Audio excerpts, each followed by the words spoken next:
Hello, I'm Nix. My pronouns are he, they.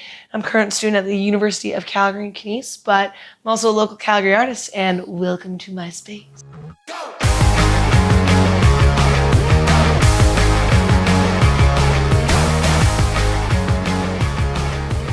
My mom was always super creative. She always liked to paint. She used to draw us coloring books. My brother was always big into drawing as well. And so we were always kind of encouraged to have a creative hobby. So I did a lot of drawing, painting. Art was kind of like my main hobby that I did outside of sports, because I was also super big into those. And when I kind of hit like middle school, I started really disliking art class because it just wasn't that good. Catholic school art class, super low budget. The worst ever. And it's like, can you draw what God means to you? And I'm like, what? No. I'm like 13, huh? What are you asking me to do here? Until I got to high school and I went to Bishop Carroll, which is a super duper awesome high school. Love it's self-directed and it's a Catholic school, but like barely. And in high school, for the Catholic system, doing an option is mandatory. And I didn't like the gym class system that they had. And I was doing competitive Taekwondo at the time. So I'm like, I don't want to have to do gym and competitive Taekwondo. I'm going to be so bored. I don't want to do that. So I picked up art class again. And the art teacher there was awesome. Loved her to bits. And that's where I started to really get back into it. She pulled away from the very like Catholic school kind of bubble where it's like, you got to draw religious things. Yeah. Draw me a picture of what the Holy Spirit means to you. And it got a lot more into the technical details of like, okay, here's lino cuts, try lino cuts. Here's charcoal, try charcoal. And then I hit grade 12 and I was like, wow, art's fun again. And I did AP art in grade 12. And that's where I kind of got back into it in a lot bigger of a way, because it was very free. We were able to do whatever we wanted. And I've always liked to experiment and try new things with art. And so for my AP thesis, I decided I'm going to do the same subject, but in different styles, and talk about what the elements of art are and how they can be manipulated to change one subject, and draw it in a bunch of different ways and see how the vibe of the piece changes and how the general, not even like the vibe, but also like the aesthetics are changed by emphasizing just a different element of art and a different theory behind art. And being able to pick things apart was something that was so enjoyable and technical for me that it got me really back into it in my personal time. But I was never gonna do anything more with it. It was a hobby and an option. It was something I did for school. And then I didn't do any art professionally. I did a couple of commissions for friends. I drew their D&D characters, which was great.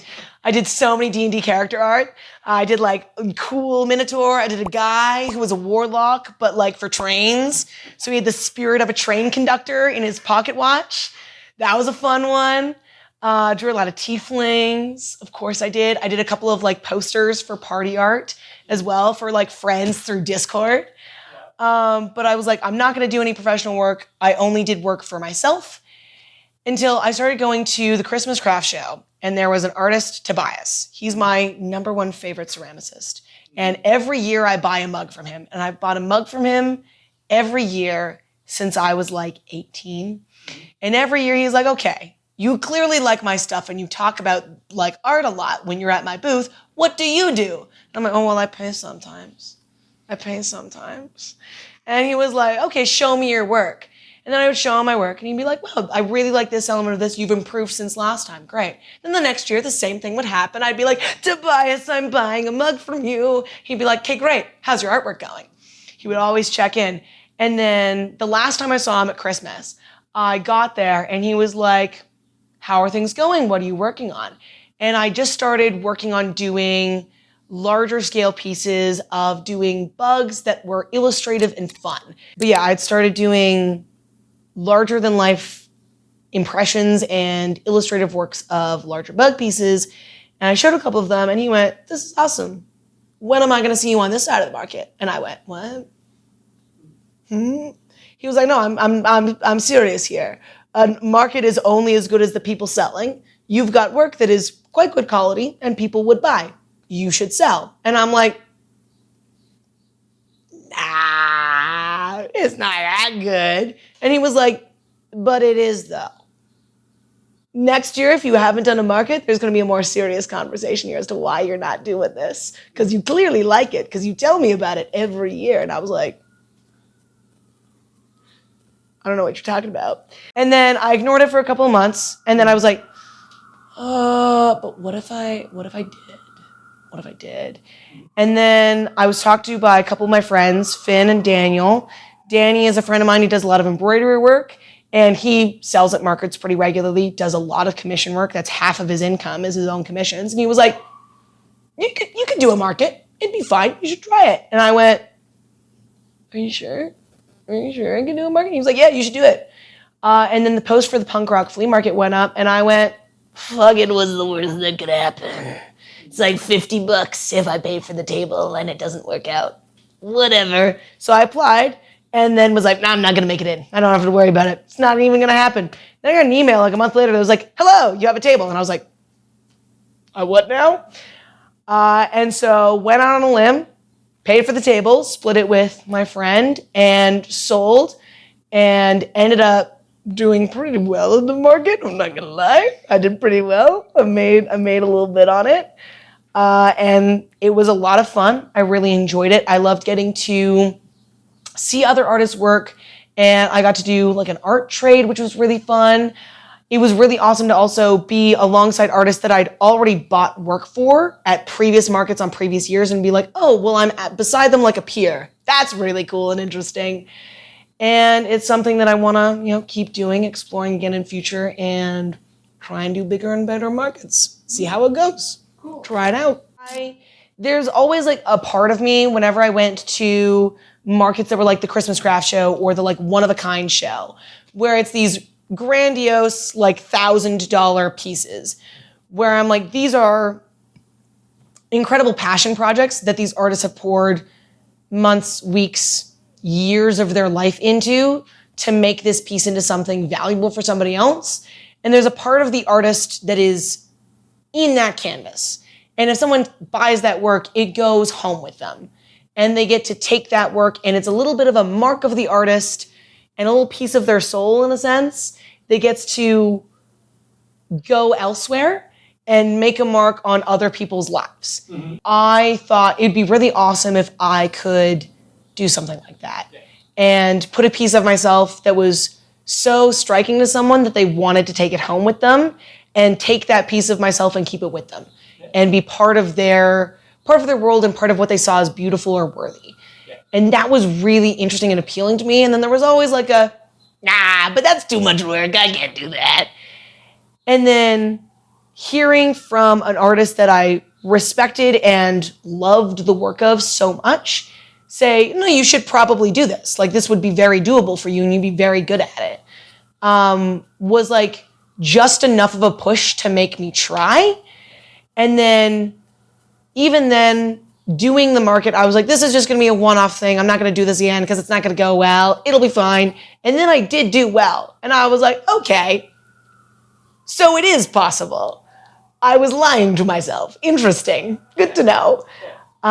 So it was definitely something that changed the way I was able to look at my own artwork and the way I look at my art practice and why I'm practicing it and what I'm practicing as well. And get to see it as something that was not just a hobby, but a skill that I had that was also quite good, and not just something where it's like, oh yeah, sometimes I paint, I doodle, it's fine. Yeah. And that was weird for me, I would say.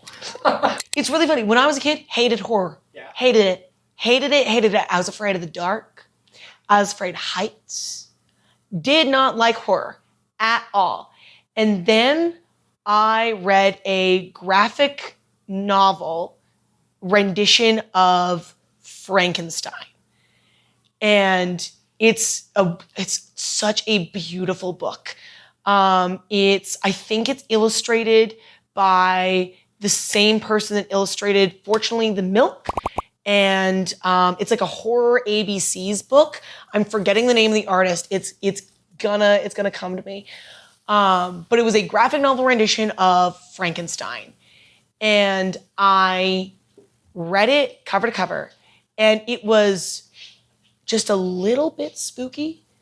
And it was just spooky enough where it was this mild horror. And I was like, oh, well, this is really good. And I read this when I was like, I think 11 or 12. Don't even remember. But it was so, so good.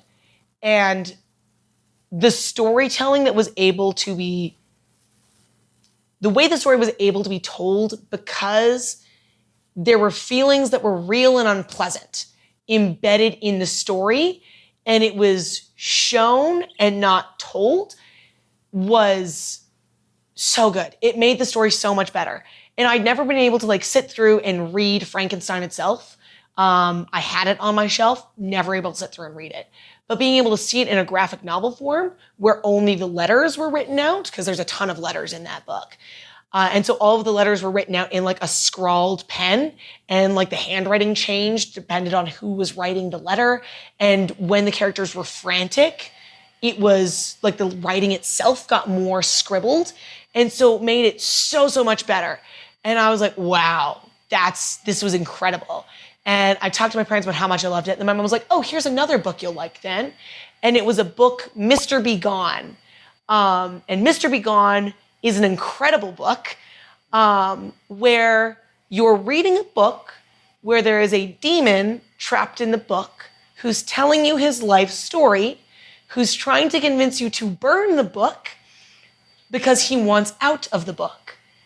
And you finish the book and he's telling you his life story, and he lies. He lies constantly, and he threatens you, and he insults you. And it feels like you're having a conversation with someone that you're not speaking with. And it hits the end of the book, and he's like, you should look behind you. And I finished it at like 1 a.m. at 13 years old. There was nothing scarier. It was so bad. It was so horrifying. It got me. It got me good. And then I was like, wait a minute. I felt so many feelings. This was fun. And it got me hooked right on it. I did not burn the book. What? I did not burn the book, What? but I did put it outside. And my mom found it 3 days later, and she's like, why the fuck is this book out here? And I was like, the end got me. And she's like, I'm glad you liked it. And I'm like, yes, 100%. There's, like fucking Hardcore Henry. Oh. Hardcore Henry is like just like it's an action movie that's like there's a lot of gore, and a lot of people find like the gore and horror like overlap, but it's a POV parkour action fighting movie that is just, here's all of the gross things that people dislike in body horror gore films, but also it's just funny. It's just funny. Or, oh God, it's Willy's Wonderland, Nicolas Cage. Oh. Holy shit. Willy's Wonderland, Nicolas Cage, Five Nights at Freddy's spoof film. Best part, Nicolas Cage had lines in this film where it's, guy shows up to like weird pizzeria place. There's animatronics. They get a little quirky at night. You know how it is, right? And Nicolas Cage looked at the script and he was like, what if I didn't speak? And they were like, what? What do you mean? You have lines. And he was like, no talking. I will not speak. And then they changed the script so all of the other characters talk to him, and then he doesn't speak. And they're like, dude, what? Is there a reason you're not talking? And he just, and like goes on about his day, right? And so it's a horror movie that is inherently funny, where they're like, this is a comedy. This is a comedy. But we're gonna base it off of one of the biggest horror franchises known to man, Five Nights at Freddy's. We're gonna ruthlessly spin it off, and we're gonna make it really funny. And you're gonna sit here the whole time with this concept that people have found scary but a little bit silly because the animatronics get a little quirky at night, right? Where it was just a romp of a film. It was a romp of a film. It was funny on purpose. And it made the horror parts better because you could laugh about it. So you could be a little spooked. We're like, oh no, she's gonna die. She's gonna die. And then you laugh about the trope where it's like, oh yeah, they have sex in a horror movie. So obviously they're the ones that are gonna die next, right? And then they do, and then they make a joke about it immediately afterwards. And you're like, I'm so glad I sat here for this. I'm so glad I could be here for this. And the intersection between the two of people who enjoy horror will almost always find it funny, I find. They will always be like, you got us that chopped up. It's pretty good, right? And there's never a time where I've had a conversation about someone who likes a horror film where they're like, I like being scared. And I'm like, you take this too seriously. I've never had that conversation in a million years. In a million years have I ever had that conversation. Really? Yeah. Not one person's being like, man, I just like to be spooked. There'll be like, I like to be spooked, but there's always a little bit like, tee it's scary, right? Where people are like, I played Slenderman, where it's like, where like people who play Slenderman or like played the games originally, they're like, yeah, go find my pages, says the guy who notoriously will absolutely wreck your day if you so much as think about his pages, right? And then like, you like go like 5 years later and then you look back and you're like, that game was fucking ridiculous. Yes. That's ridiculous. It's so bad. And it's hilarious, but it was horrifying to play. Yeah. You're like in the woods and you're like, oh my God, he's right behind me. But then you turn off the game and you're like, that was so stupid, right? Like, and there's something about that I think makes horror and comedy like intertwined. They're one and the same. I find you can't have a good like horror movie that you can't poke fun at even just a little bit. Yeah. Even just a little bit. And there's nothing wrong with doing like serious horror where you're like, this is spooky and it's meant to be scary on purpose. But one of the best parts about it is that once it's over, you can go, oh, that's ridiculous. That's crazy. That's a little silly. I can't believe that got me. Or you can laugh at your reaction where you're like, oh, that got me. Damn, I must have looked like an idiot. Like, I'm a really big fan of like comic books. I love the way comic art forces people to express things in very specific ways. The work of Mike Mignola, oh, I love his stuff. That's really, really good. I love that a lot. Really getting into watching a lot of like digital speed paints, and specifically character work and creature design, monster design, environmental design. I got this awesome book over here. I literally just got this. It's Fundamentals of Creature Design. It's an awesome book. It goes into like taking real world anatomy of animals and then modifying it to make new alien creatures in ways that are cohesive. And so it talks about the concepts of like cohesive anatomy and concepts of like realistic evolution and what can be believable and what makes a believable monster believable. Yeah. And that's really cool. I've always been into like game design and like sci-fi creature and environment design. Game that died very quickly after it was made, Evolve and Evolve Stage 2. Oh my God, the monster design's so good. I have that art book as well. There was so much work that went into designing the monsters in a way that made sense and creating environments that felt hostile, which was super, super interesting. So I've been consuming a lot of like design of monsters and character design work, which has been awesome. I'm loving consuming character design work. It's so interesting, like the process of like environmental storytelling of this character's a little bit more rough and tumble. How can I change my line work to communicate the general mood and vibes of this character without you interacting with the character, you're just looking at them. And small details that are included to be like, everything about the character is really dirty, but their boots are super clean. And you're like, why are the boots clean? And it's such a tiny little detail that the artist included where you're like, why are the boots clean? That's going to bug you. It's going to bug you, and you're going to think of reasons why the boots are clean. So you're already analyzing the character before you've even read about them or heard their voice in a game. So that's been really big. The Wildlife of Star Wars, which is all about the environment and animal design of different animals in Star Wars, 10 frames per second, which is actually a like action figure photography book that was gifted to me by my dad.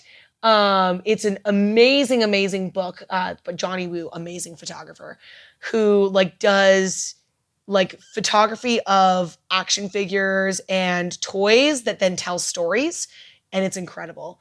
And then I have all of my art and art-based picture books. So I've got my very first Hellboy book. I will eventually collect the rest, I swear. Scotty Young, my beloved. I love him so much. I Hate Fairyland, excellent comic book series. I've got a couple of one-offs. I've got most of the Critical Role comic books because, of course, I do. The Resurrectionist is an interesting art and written work, which is a mad scientist who decides that he wants to make mythological creatures real because he thinks they're the missing genetic step. And so it has a lot of illustrated work of what the skeletons and muscle anatomy of mythical creatures would be, which is really cool. And then Old and Grateful, Tank Girl, the original copy, I don't think you can get these anymore because I don't think it's still in print.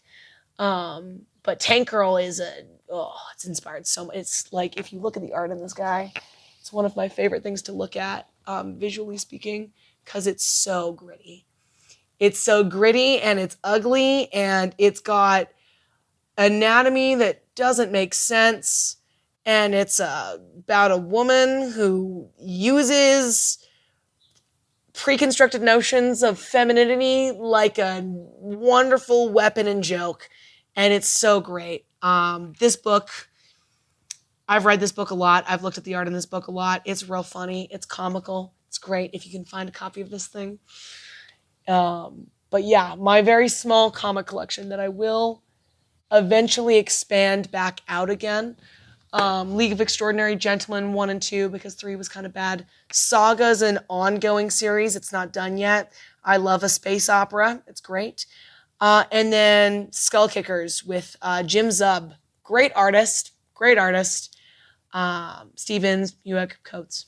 It's a great book series. It's completed at this point, which is super fun. And then their anniversary rendition, which is actually a D&D module as well as a short story.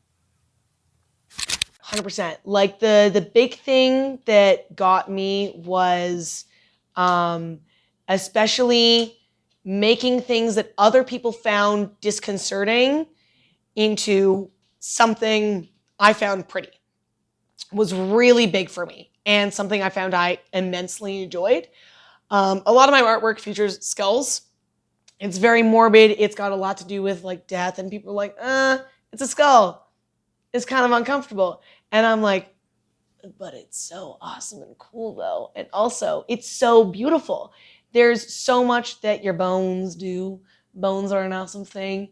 And being able to draw things that other people find uncomfortable or unsettling is something that I just love a lot.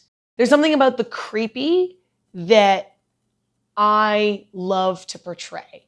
And the fact that there's, like, I have taxidermied bug pieces. I have taxidermied cicadas. I have squirrel bones that litter my bookshelf.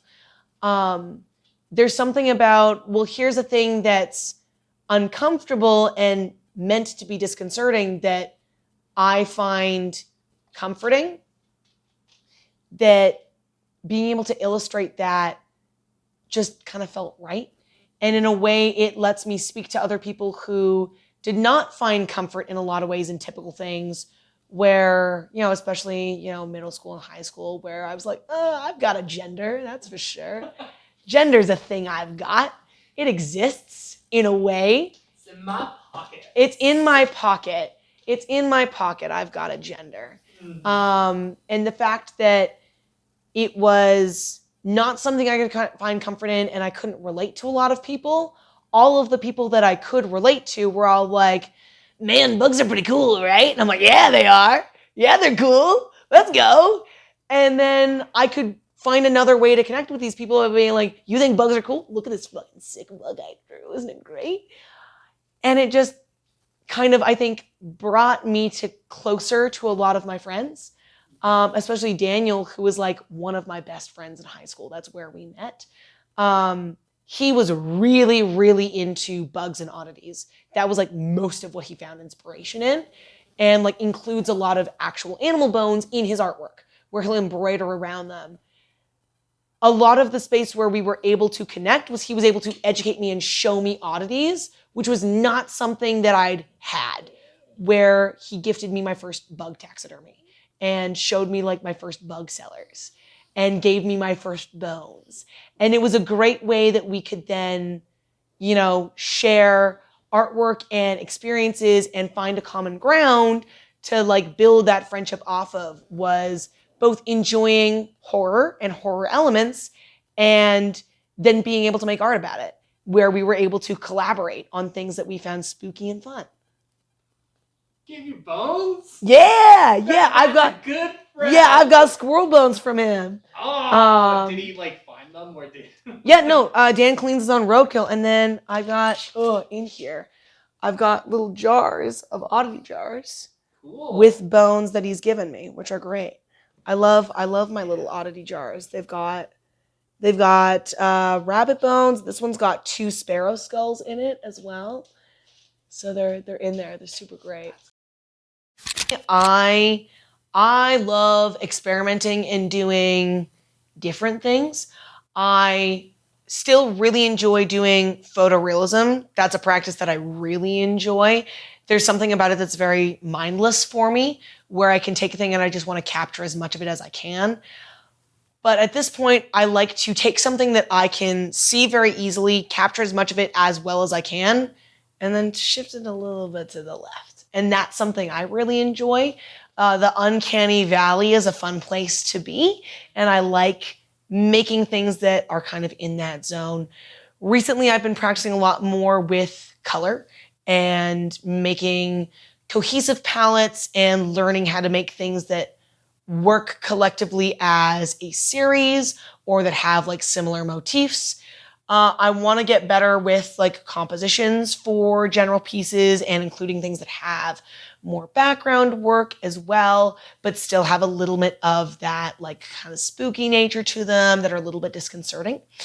And I've been working mostly right now in acrylics, charcoals, graphite. Those are always my bread and butter. Everything starts with charcoal. Willow and vine charcoal, my beloved. It's so easy to get everything down on the paper. I've got 30 seconds. It's there. No work goes into it. I mess it up. Hello, eraser. And it's gone. It's wonderful. And like colored pencil for anything where I want to make it fun. If I want to add a texture, if I want to add anything that's got grit to it, I love my colored pencils. They are my beloved. And then I've also been practicing and playing a lot with doing a lot of restricted palettes where I use between 3 and 5 materials for a finished piece. I have a bunch of skulls that I've done recently where it's my like really awesome red realism skull. It's the one that's on my business card because she looks so yummy. But that one uses a red alcohol marker, a black alcohol marker, a black colored pencil, and a cream colored pencil. And those are the only 4 things I used. It is on white paper. It uses 4 materials, and that is it. And it's, to this day, one of my favorite pieces. I did another skull where it's on white paper, and it's a black and white skull. It's the one that's got the glowy eyes, Malice. I love him. He's wonderful. That is 1 marker. The sketch was in a drafting pencil. It's not even a real art pencil. It's one of these guys. It is a HB2 Stadler drawing pencil. It's not even a drawing pencil. It is for doing Scantrons. That is what the sketch is. And then it is 1 marker, just 1. And I love portraying as much as I can with as little as possible. It's such a fun process for me, where it's restrictive, and then I get to just push that material as far as it goes. And that's been a fun part of practice for me. And I want to get more into that. I have a comic that like I thought about doing for ages. It's just so middle school. It's a like post-apocalyptic sci-fi comic idea where Japan goes back into it goes back into being isolationist after a nuclear fallout, and like e-commerce collapses, and so the Yakuza take back over Japan, and it's a comic of like reintroducing feudal samurai systems into sci-fi post-punk like Japan, like super sci-fi, big in body mods, where it's like cyberpunk edge runners and feudal Japan, shmoosh, there it is. And then it's daughter of like one Yakuza family is the last surviving member of her family, and she's got her father's swords, and she's trained through her teenage years after witnessing the murder of her family to like go in, and her job is just to take out the rest of the members. That's one that I've got that like I will never do because I don't want to draw cyberpunk Japan. I don't want to draw cyberpunk Japan. There's another one that I am thinking about more seriously that is a spooky cowboy book because I love spooky cowboys. Spooky cowboys. I'm big in spooky cowboys. I finished reading The Sisters Brothers, and I was like, oh, you know what would be great? It was also Poor Man's Poison. What is it? Coming With Me, the song. That song where it's like, essentially dude gets kicked out of town, comes back and raises the town to the ground because it's got a like preacher who's real dirty. It's a like spooky comic book where a preacher who used to be a gunslinger retires from being a gunslinger, and he retires to a small town, and it's in the preacher days where they were allowed to have a family because they were supposed to like colonize the West and, you know, show that you could have a family and be holy, and you were supposed to like represent for your parish. And he, after retiring from being a gunslinger, is killed by a gang that he like killed a bunch of the people in for money. And he gets put to death. And as a man who now has a deep and rich faith, accidentally makes a deal with a devil. And the devil lets him come back to avenge his family and the village that they burned to the ground that he moved to as the preacher for. And he gets to come back from the dead if he kills them using the devil's gun. And there's a barrel for each of the 6 souls that he has to find. And it's now been 30 years later. And so he comes out of the ground now in the height of like the railroad period. And so he comes out of the ground, and it's no longer the small town that was burnt to the ground. It's now like it's now a railroad town. And so there's now commerce. And he crawls himself out of an unmarked grave in the middle of the town square. And then he then has to go hunt down these 6 men.